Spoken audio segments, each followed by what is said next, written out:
Welcome to the DraftKings Daily Trot. I'm Jason Gilbo, JGilbo11. With me is Russell Clay at Russell J. Clay. Taking a look at tonight's 10-game slate here on DraftKings, run through each position. If you're looking for pitcher news, we did our pitcher one. It's a lengthy one. We got into it. Jason was very hyped to be back. It was erroneous. I don't know what that word means, but it fits for sure.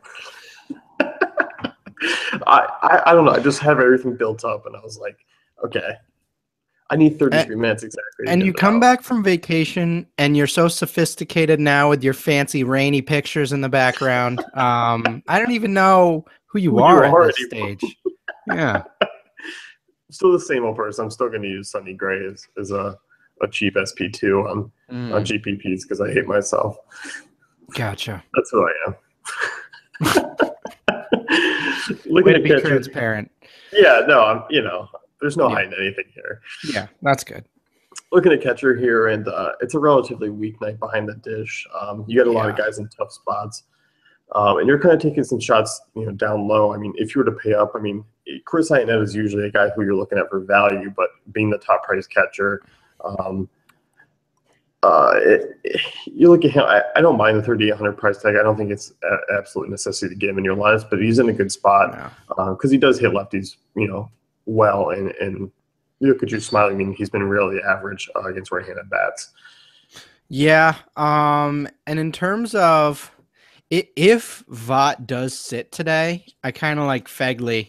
He's been hitting pretty well today. 31 or. Today, I don't know about today. Hopefully, he hits well today. But of late, he's been batting well, been hitting value pretty much every night he's been in the lineup. So if he's in, it is lefty on lefty for Vot. So if Egley is in, then I do like him at his price. Yeah, definitely. He's a good call. He hits lefties well, and that's the guy I was going to mention to kind of come down to for me. That 3,100, and as we mentioned earlier, those ace bats are in a favorable spot. You look at Holland.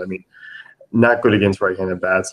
Yes, the ballpark is nice, but overall, I think you look at these open guys, they're a pretty favorable spot. So interesting. Would you be going at Vot even though it's lefty on lefty against him, or is it just go with the other guys if Vot's in the lineup? I think whoever's in is who I'm going to be looking at. Because they're both the same price. I think even lefty, I'll take a chance on it, just because the price tag really fits. Right. Because it's tough to pay up for Perez to look at 2,900 for Perez, even though he's been hitting well against a Kluber or a McCann against a Sale. Those are guys you usually look at for cheap anyway. But those are the guys in tougher matchups. Yeah, for sure. So on the other side, Russell Martin at 3,200, he's been coming around of late.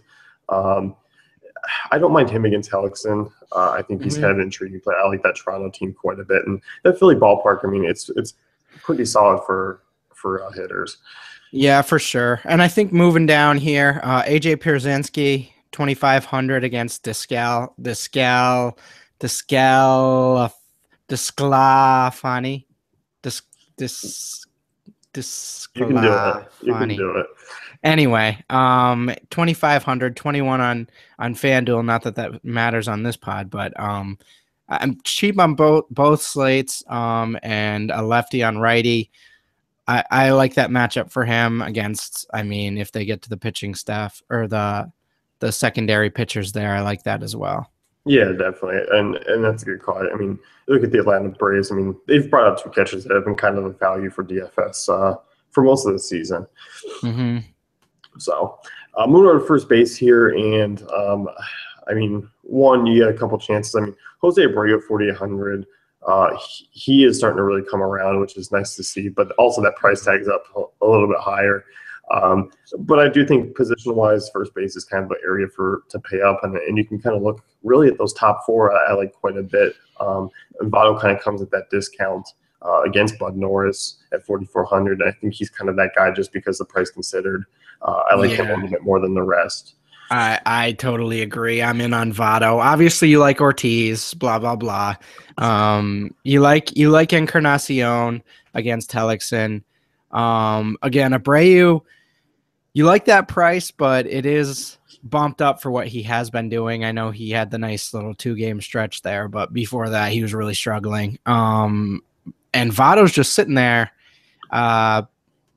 I like that quite a bit, and it's a pretty nice pay down. 900 off Encarnacion and 1100 off Ortiz. So that's a big difference. Right, and I think that's where obviously you look consistency wise, Votto and Abreu haven't really been the most consistent guys this season. It would be more Ortiz and Encarnacion. But you're looking of late. I mean, obviously anyone against Bud Norris is going to be in play. I mean, 358 over the lefty since 2014, 1.48 home runs per nine.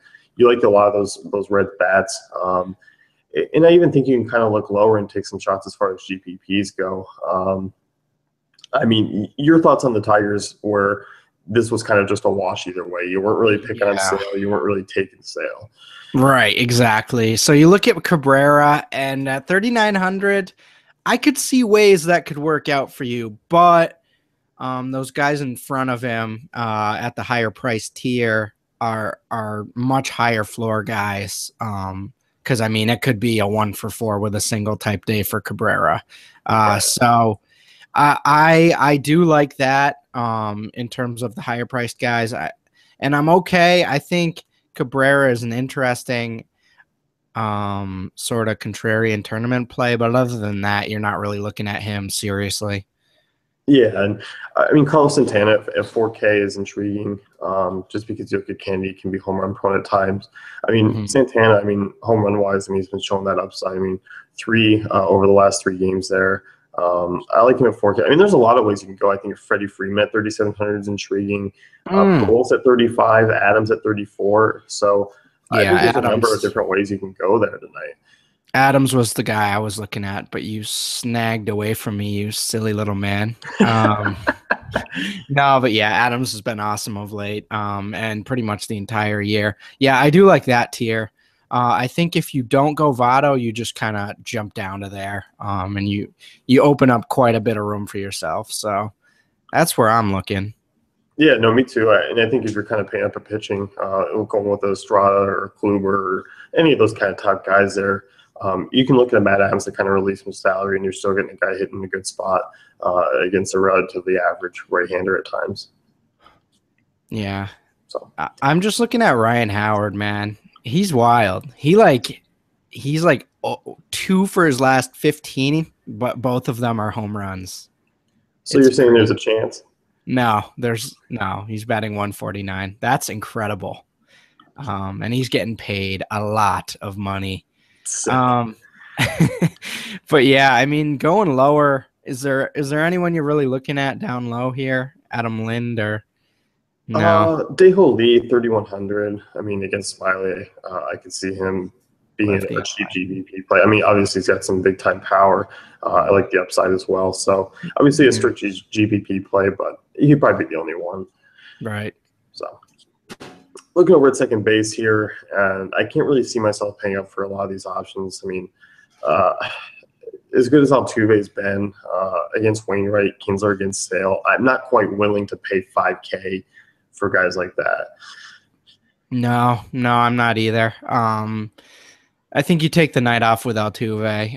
It could work out, but with Wainwright, I think he's regressing to his career mean right now, in a good way, and it's not something you necessarily want to target right now with a guy that's 5,400. Yeah, and Kinsler against Sale. I mean, Pedroia against Gossman I can only see really panning out for me in a Red Sox stack. He's not really a one-off type guy. I like the Kipnis price tag at 3,900. I think that's intriguing. And same with Dozier. I mean, he's a guy who has a solid track record against lefties. I mean, big-time power against Santiago. So that 41, 3,900 range, I mean, I talked about Gray, but I could also see using Adore kind of in that range as well. And Profar too.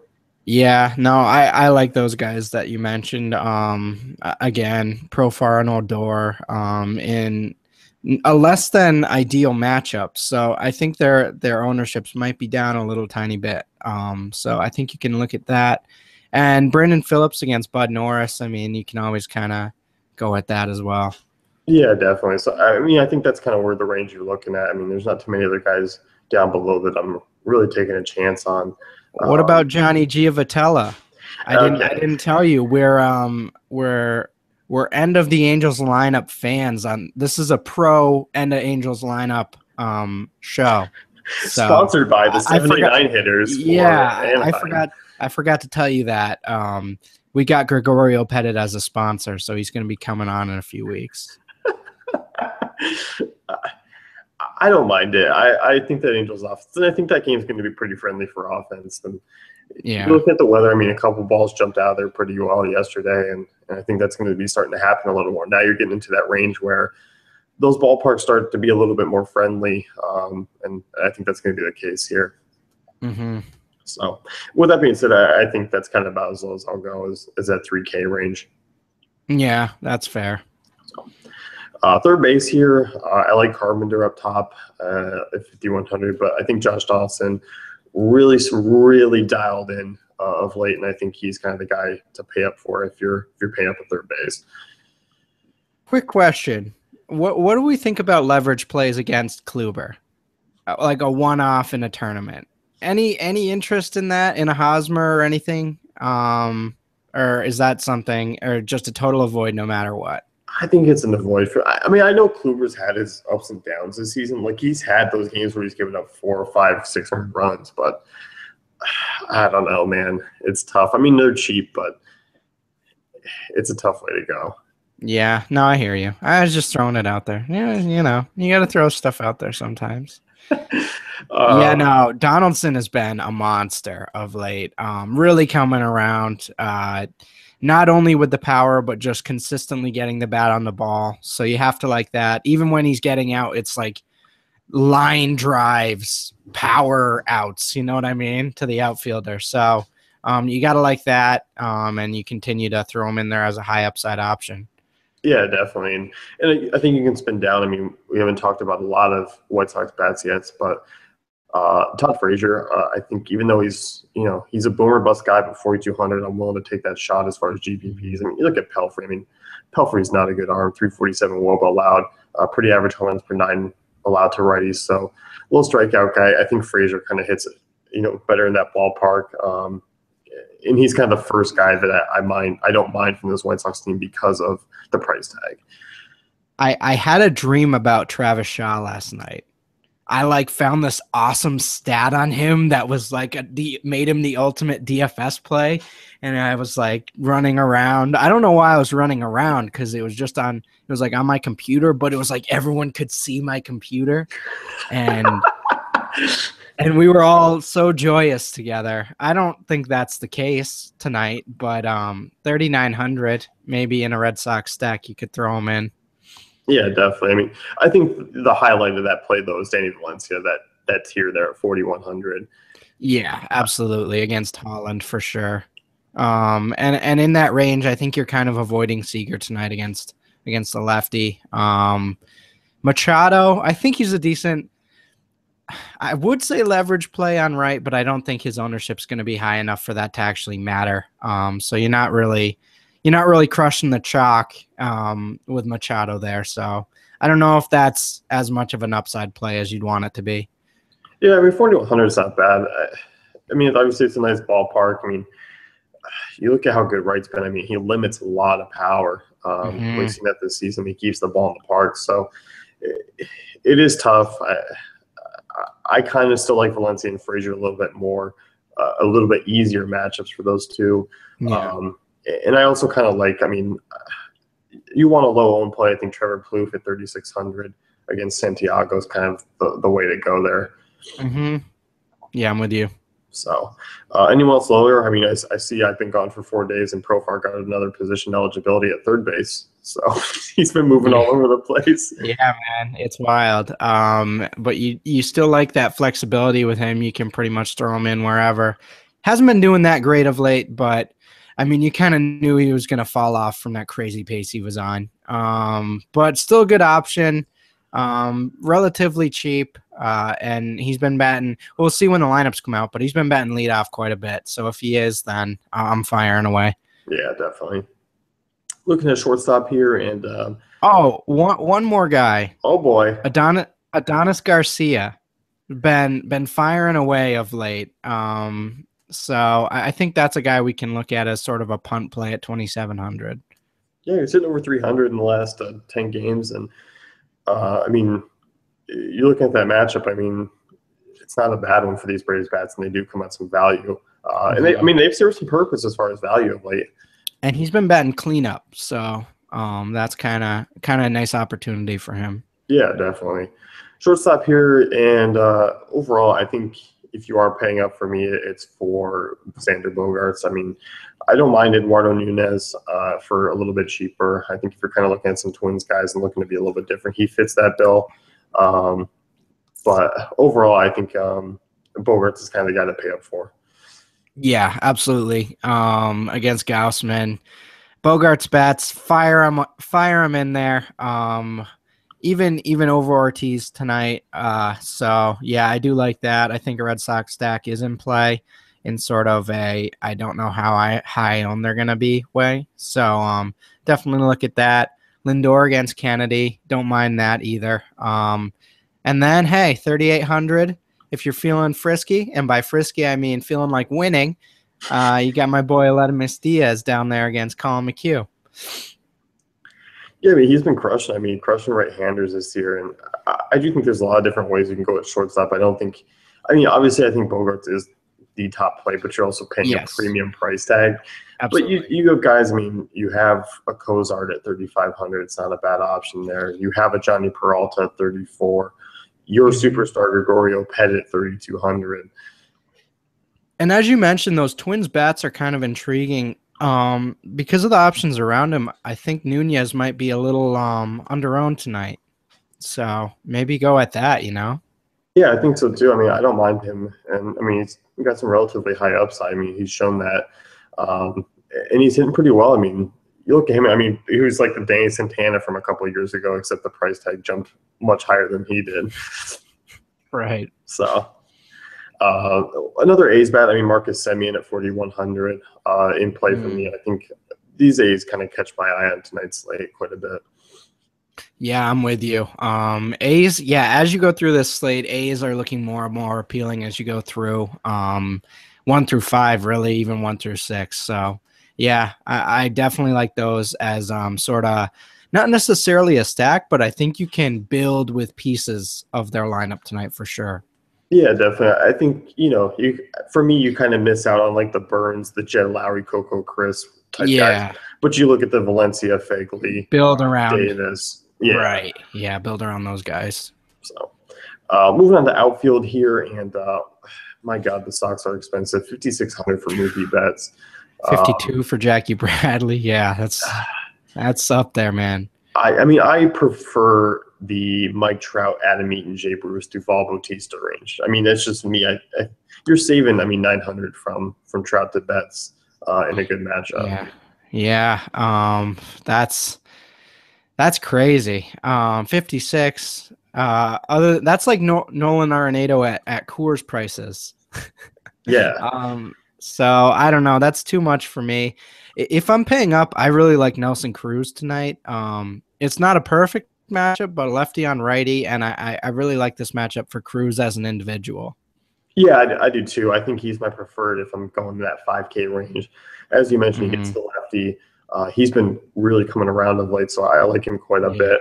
And I think, he's one of the guys, I mean, if you're paying down for pitching and kind of going with some different weird stuff in GPPs, these price tags aren't as intense as they were if you were throwing in a Kluber or a Wright or kind of going to high price guys.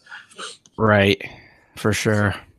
Adam Eaton against Pelfrey, I mean, I like that. He's been a consistent cash game guy in good matchups. I mean, 6 hits in this series already. He has that extra base hit upside, stolen base upside. I like him quite a bit. Yeah, finally coming around again. He was great early on, then he just went pew, pew, pew. And now he's coming back. So he's had some good matchups of late and obviously taking advantage of them. Another good one tonight. So yeah, definitely like that call, even at a higher price. And then obviously the Reds. I don't know how to feel about them on an individual basis because they cost a lot, but as a group, I really like Bruce Duvall and Votto together. So I think that would be the way. If I'm going with them, I probably want to just go with all of them in a lineup, Yeah, I mean, I think I am with the outfield perspective. I think Votto's kind of the one off for me there. Mm. Um, I just think because of the price difference at first base, outfield's a little bit deeper, so I am with you there as far as using Super Braval, Bruce and Oh, Duvall. I oh, think that's kind of the way you go and kind of yeah. build together. I think if his name was Raval Adams, that would be like an action movie star. That'd be like some beastly, like he'd just be cut off, jacked arms. You know what I'm saying with a machine gun? Yeah, Yeah, like Javal Adams. maybe he's even missing an arm and has a machine gun for an arm. That would be the narrative of the entire movie. Yeah, Yeah, good definitely. call. I can't Yeah. believe I missed that detail. Yeah. Carrying it on here, Jose Batista, 4,300. He's a guy still, I mean, GPPs for me is still very playable, especially in this matchup against Hellickson. 149 home runs per 9 to right-handers since 2014. Bautista is still very much in play. He hasn't really been quite priced up here that much. Yeah. What do you think about the 4-5 Houston bats against Wainwright as sort of leverage plays? Because people are probably still going to be on the top three. I think where the ownership really is going to dip down is with Gaddis and what's his face there, Rasmus. Yeah, So I think they're going to be like 3 to 5% owned. yeah, I do too. I think those are going to be lower owned guys, and you're going to obviously see Correa, Altuve, Springer get more shots Yeah. um, taken at them. So I'm with you. I think they are leverage plays, and I mean we mentioned guys like Wainwright and Gray and some guys that have relatively low floors but do have some upside. So you take that into consideration when mentioning hitters as well. They kind of fall into that same category where to me these Yeah. matchups are kind of boom or bust.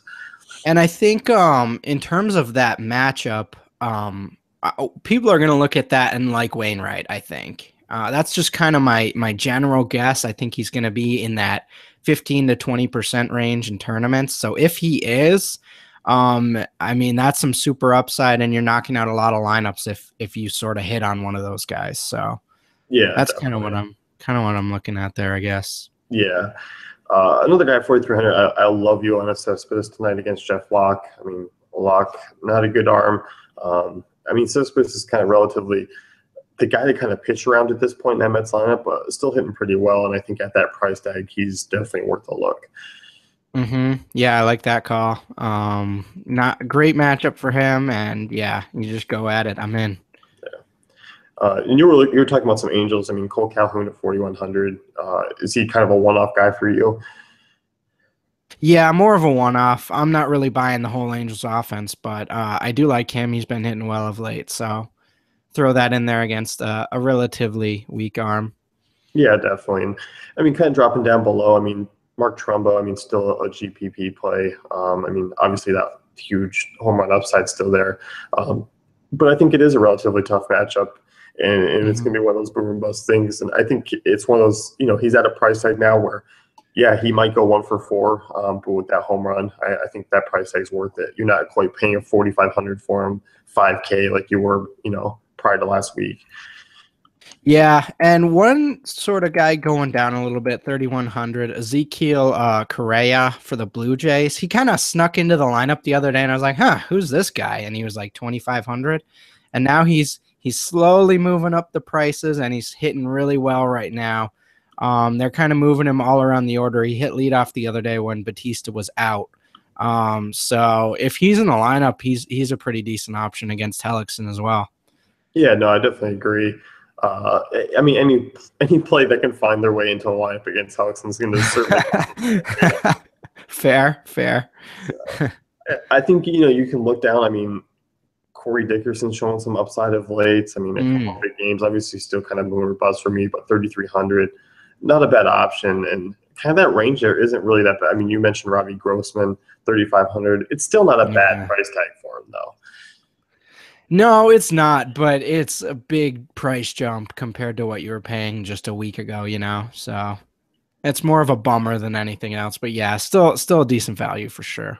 Yeah, I mean, you got Chris Davis, 3,700.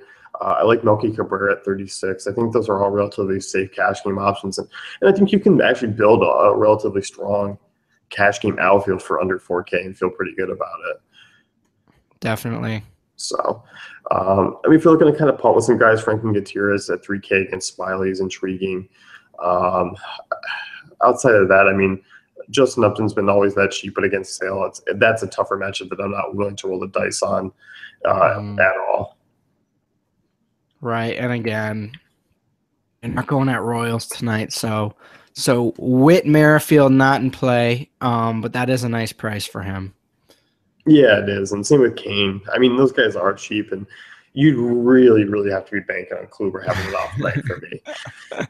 No, I know, but they're the guy on the slate that I pretty much have every day, where I just look at them and I go, God, that's a nice price, but you just can't do it. But they're definitely the candidate today. Yeah, no, definitely. That's gonna wrap things up here with the DK nail down. Not the DK nail down. That's gonna wrap things up here with the DK Daily Trot. Be sure to check out DaveFantasyCafe.com for all great tools and content. I gotta shake off the rust here. You know, it's been a couple of days. I gotta get back into the groove. You know. Yeah, shake off the mustard. No, I didn't have any mustard. But that's gonna wrap things up. Be sure to check out our other pods there. Dijon Jackson.